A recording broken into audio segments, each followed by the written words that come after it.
Because every time I'm counting dollar, like the cash, I'm always thinking in Portuguese. And it's Hi, welcome to our first episode of Small Business.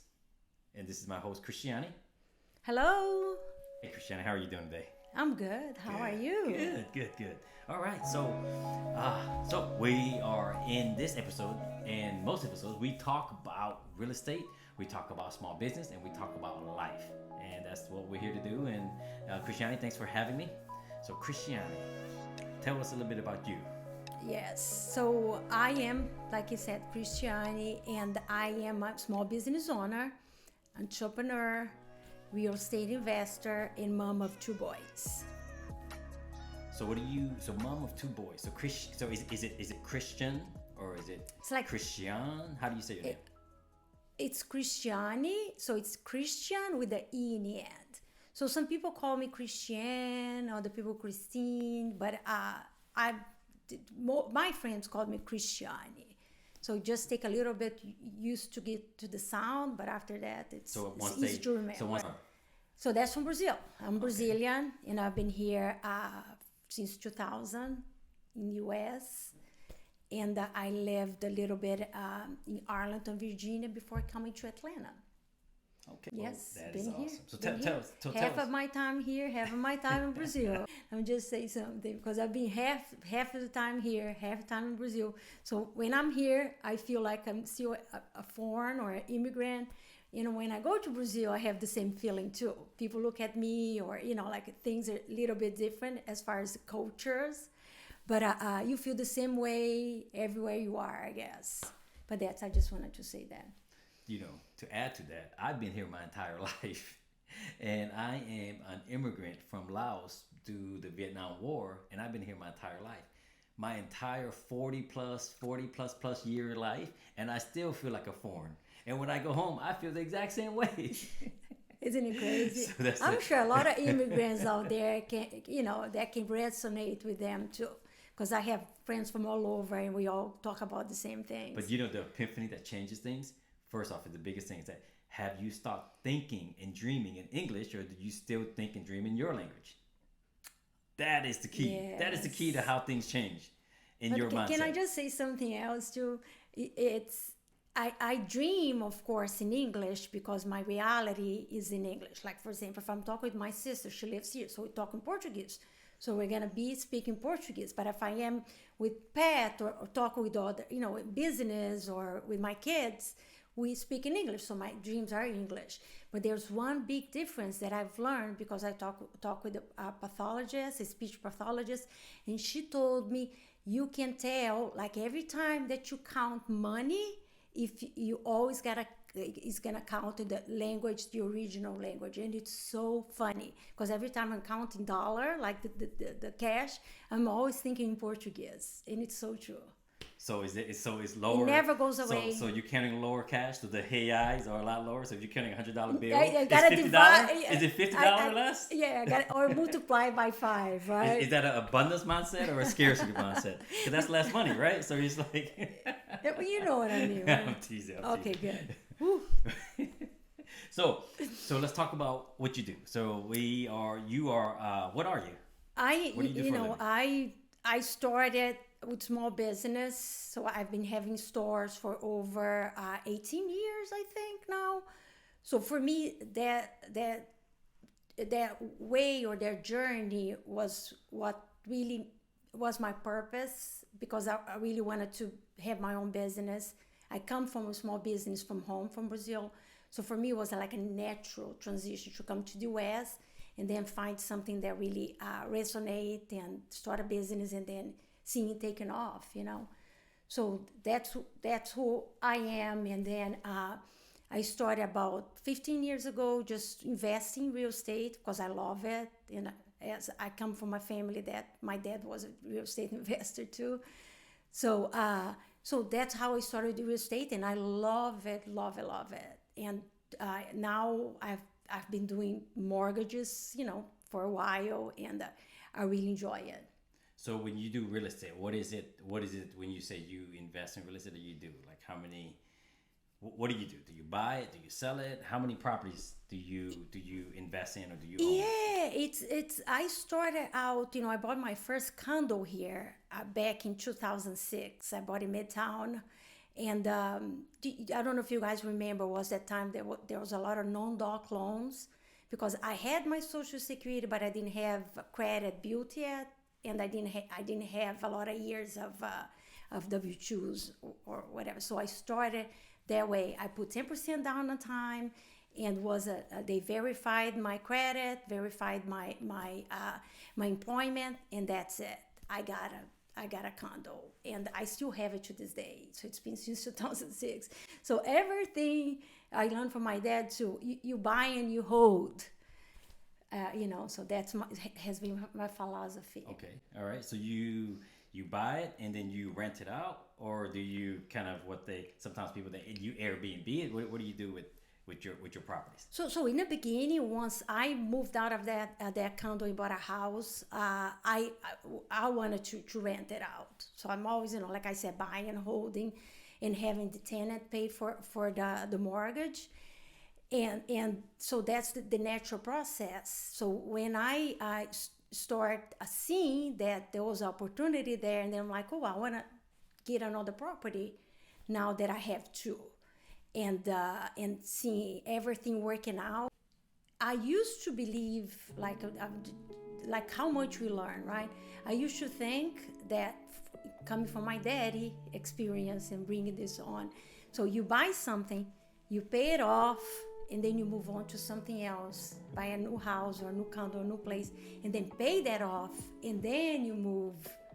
You move on, like kind of Dave Ramsey. No, I was taught the same way too. I was taught the same way because it was my parents always taught me you gotta save. They hide cash under the mattress and said you gotta save, and they saved and they saved and they saved, and yeah. So is that not how you buy properties and houses? Exactly. That's what I came to learn. Not only that, but another thing that I came to learn too, which is a lot of people still believe that you need to have 20% the down payment in order to buy a property, which is not true at all. And I used to think the same way, that just to avoid PMI, right? Private mortgage insurance. So you bought your first property and you did not get all the cash and bought it cash. No. All the cash that I got, I put into the condo, and I pay off my condo. So you paid it off first before you moved. I did. So you worked really hard and you got cash, and then you paid off your first condo. Nothing wrong, right? Nothing wrong. I didn't do anything wrong. But just my beliefs were like you keep moving, and even the loan programs are different today too. Yeah, I think the first book that anybody read, everybody would be. Did you read it? The Rich Dad Poor Dad? I did not. Robert But I read the quadrant. Okay, what is that? Okay. I have the book, but that's the book that I love. That's what that he had. 99% of all real estate people that people start is always Robert Kiyosaki. He's a legend. Yes. So. My first one I put 10% down because it was non-doc. So okay, my realtor said, "Why are you gonna put 20% down?" I said, "Okay, I'll put 10% down." So I bought it for 140,000. And because the time that I bought, I start my small business, and in the first 2 years we were building it. But once we took off, it was beautiful. Like we just kind of sat back and we're able to see how good it is. Yes. So you only have one property. You were working, and you were trying to figure out, okay, I want to buy another property. So your first original mindset. I'm going to call it mindset. That's okay, right? Mindset. Your first mindset is to pay this off and buy the next property. I mean, I was raised that way. I was raised to make sure you don't have any debt. So, yes. So I think I paid all. What I did too was a 2-bedroom. So I rent the other room out. So I had somebody helping me with the mortgage. So I was able to pay it off in less than 3 years. You house hacked. Exactly. House hack. And I didn't even know about the term or anything, but it was sweet, having somebody help me pay for utilities. Roommate or boyfriend? Roommate. Yeah. So you paid it. So you pay off that house, and what did you do? What was next? And then I bought a new house, and so with the new house, I was able to rent the condo, which was wonderful, and learning how to do, the leases. And so far, I have a lot of experience with single family homes.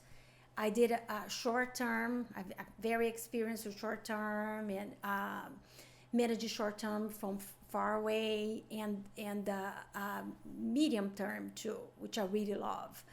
And now I'm trying to get more into multifamily. You are now a real estate investor, and you do real estate full time. And how many properties do you have again? I have 8. 8 properties.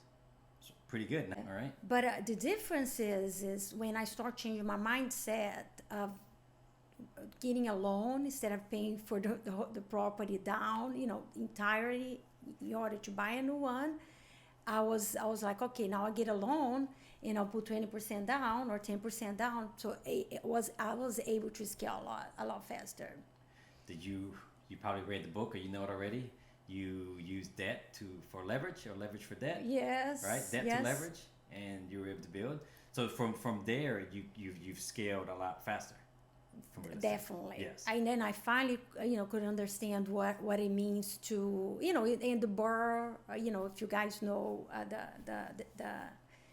the how you say the way that you what do you call that, the BRRRR The BRRRR method. The BRRRR Method. That's the BRRRR word. The BRRR: buy, renovate, rent, refinance. Yes. That's what it is. Thank you, David Green and Bigger Pockets. No, it was more of that one. It was David Green. Oh, that no, read it? no. Or Brandon, sorry, brother. Better Life. Here we go.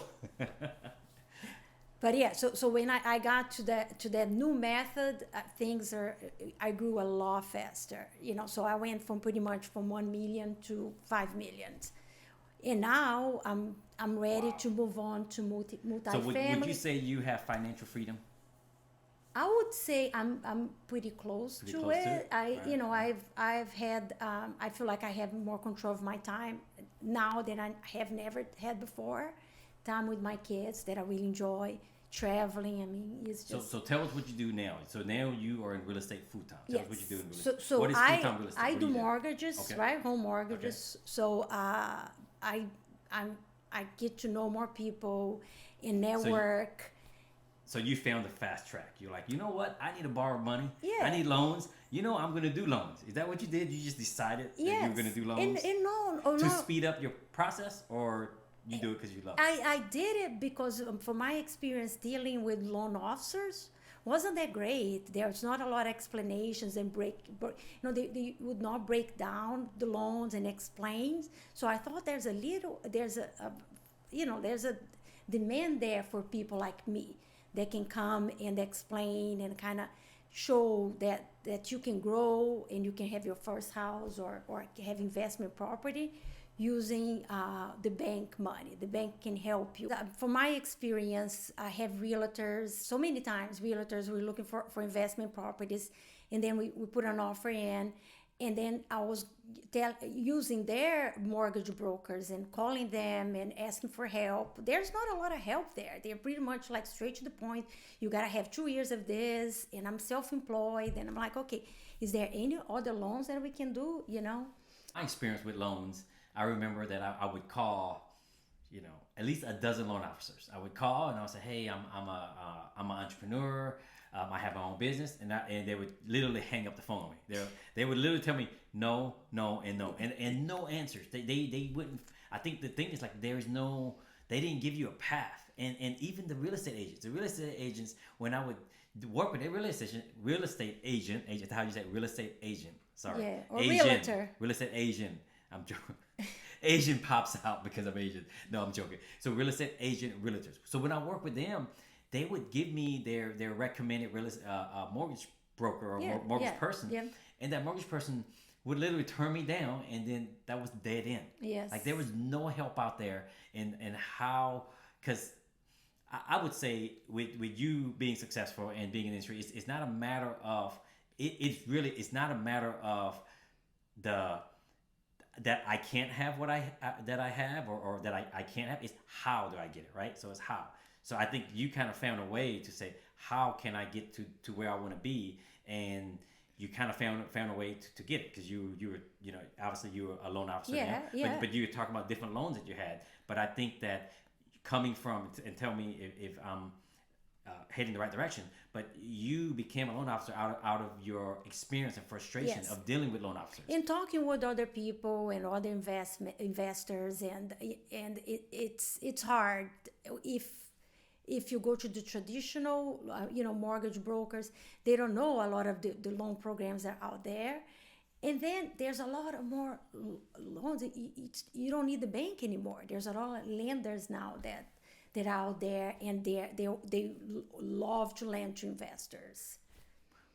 All right. So before we end today's podcast, let's just a few questions that we have. We always ask all of our people here. What's a light bulb? What was the light bulb that jumpstart you and made you start investing and start small business and what you want to do? Like, what was the number one light bulb? For me, I'm gonna talk more about the real estate because I think it's easy. Yes. And I'm not gonna take too much of our time Okay. and you guys' time. But for real estate, is to understand that get a loan. Don't use your own money. If you don't need to put any money down, don't put any money down. And then see the property appreciating. And then when you refinance, you can take all of that money and use that money to build another real estate and slowly get your portfolio going. So don't use all your money. That's the best way, yes. Now, you're saying that as a real estate, as a mortgage broker, or are you saying that as so? No, from my experience. Yeah, But- I've been a real estate investor before I got to be a mortgage broker. Okay. My mortgage broker happened to me, we can talk more about it later, but because I start seeing, I'm like, I can do this and I can do this really well and help people that are, out there and needs help investing or buying their homes. But that for me was, really seeing that how much leverage. Leverage. Wow. That's the word. Yes. Leverage. That sounds good. What was the number one book that helped you and helped you grow? The number one book that I really enjoy reading and really helped me through my journey was Brandon. What's his name? Who? I always forget him. The Bitter Brandon? Yeah. Bitter What's his Brandon. name? Brandon. Turner. Brandon Turner. Yes. So was his book on rental properties and how to manage your rental properties. That's something that I really use it and really helped me to be a good landlord. Because I think if you're gonna have tenants, you got to make sure that you're fair landlord. All right. And where can people find you? Oh, Instagram. I am Atlanta. How you call those? That.